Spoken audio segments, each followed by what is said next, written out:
Hello friends, welcome back to the channel. আমি গত ক্লাসে তোমাদের লেসন 5 অর্থাৎ all summer in a day পুরো টেক্সট এবং এক্সারসাইজ সব কিছুই শেষ করে দিয়েছি। আজকে আমি শুরু করতে চলেছি lesson 6 mild the mist upon the hill, class 9-এর ইংলিশ টেক্সট বইয়ের এমিলি জেন ব্রন্টের লেখা। এটি একটি কবিতা এবং এটি একজন কবি এমিলি জেন ব্রন্টি অর্থাৎ পোয়েটেস, মেয়ে কবি। এখানে সামারিতে প্রথমে লেখা আছে, ইন দিস পোয়েম, এই কবিতায় দ্য ব্লু মিস্ট অর্থাৎ নীল কুয়াশা, ব্লু মানে নীল, মিস্ট মানে কুয়াশা, দ্যাট সারাউন্ডস যেটা ঘিরে থাকে, দ্য ডিস্ট্যান্ট মাউন্টেন্স দূরের পর্বত শৃঙ্খলাকে ব্লু মিস্ট অর্থাৎ নীল কুয়াশা যেটা ঘিরে রাখে, রিমাইন্ডস দ্য পোয়েট কবিকে মনে করিয়ে দেয়, of the happy days of youth and childhood যৌবনের এবং শৈশবের সুখী দিনগুলোর কথা, that she has left behind যেগুলো সে ফেলে এসেছে পেছনে। As she describes the landscape যেই তিনি বর্ণনা করেছেন ল্যান্ডস্কেপ অর্থাৎ ভূদৃশ্যটি, she shifts from the present moment to the past তিনি বর্তমান মুহূর্ত থেকে অতীতে, and then to the present again আবার সেখান থেকে বর্তমানে ফিরে আসছেন।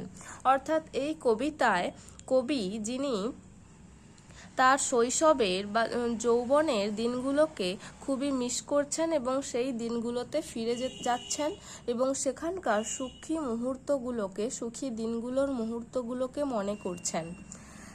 প্রথমে লাইনে mild the mist upon the hill, mild মানে মৃদু অর্থাৎ হালকা, দ্য মিস্ট মানে কুয়াশা, হালকা কুয়াশা, আপন দ্য হিল, হিল মানে পর্বতের ওপর হালকা কুয়াশা, telling not of storms tomorrow, storms মানে ঝড়, আমরা প্রত্যেকেই জানি, টেলিং মানে বলা, আগামীকাল ঝড়ের কথা বলছে না, নো না, the day has wept its fill, দিনটি ওয়েপ্ট মানে কান্না করেছে, দিনটি কেঁদেছে, ইটস ফিল পরিপূর্ণভাবে অর্থাৎ প্রাণ ভরে দিনটি কেঁদেছে, স্পেন্ট মানে অতিবাহিত করা, ইটস স্টোর মানে ভান্ডার, অফ সাইলেন্ট সরো, সাইলেন্ট মানে নীরব জানি, সরো মানে দুঃখ, অর্থাৎ নীরব দুঃখের ভান্ডারকে অতিবাহিত করেছে।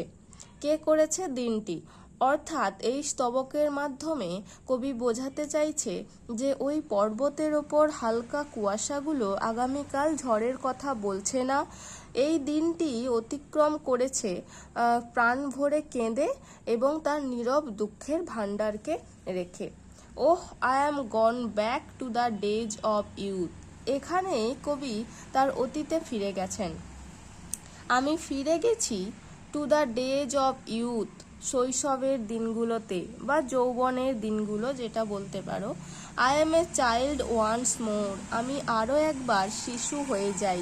অ্যান্ড নিথ, এখানে বিনিথ, এখানে বিটা উজ্জ্ব আছে।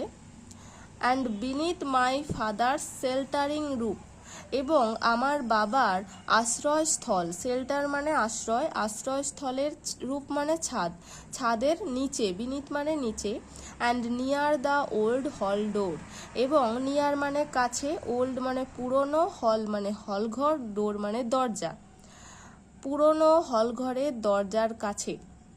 অর্থাৎ তিনি তার অতীতে ফিরে গেছেন এবং বলছেন যে আমি যৌবনের দিনগুলোতে ফিরে গেছি, আমি আবারও একটি শিশু হয়ে যাই আমার বাবার আশ্রয়স্থলের ছাদের নিচে এবং পুরনো হলঘরের দরজার কাছে। যে দিনগুলো তিনি কাটিয়েছেন সেই দিনগুলোর কথা মনে করেছেন। I watch this cloudy evening fall, আমি দেখি এই মেঘাচ্ছন্ন ইভিনিং ফল মানে নেমে আসা, সন্ধ্যের নেমে আসা, after a day of rain, একদিন বৃষ্টির পরে, ব্লু মিস্টস অর্থাৎ নীল কুয়াশা, সুইট মিস্টস মিষ্টি কুয়াশা, অফ সামার ফল মানে ঘন মেঘ, গ্রীষ্মের ঘন মেঘের নীল কুয়াশা, মিষ্টি কুয়াশা, দ্য হরাইজনস মাউন্টেন চেইন, হরাইজন মানে দিগন্ত বিস্তৃত পর্বত শৃঙ্খলা, মাউন্টেন চেইন মানে পর্বত শৃঙ্খলা, দিগন্ত বিস্তৃত পর্বত শৃঙ্খলায় গ্রীষ্মের ঘন মেঘের যে নীল কুয়াশা এবং মিষ্টি কুয়াশা সেগুলোই দেখি। The damp stands in the long green গ্রাস।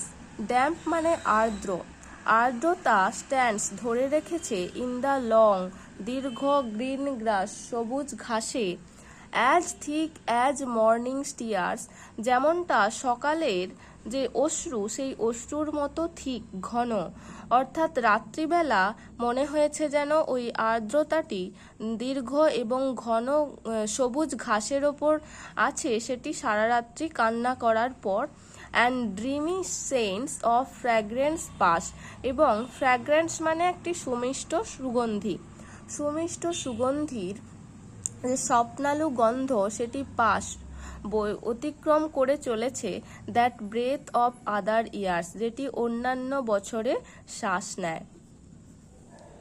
আশা করেছি বুঝতে পেরেছো তোমরা।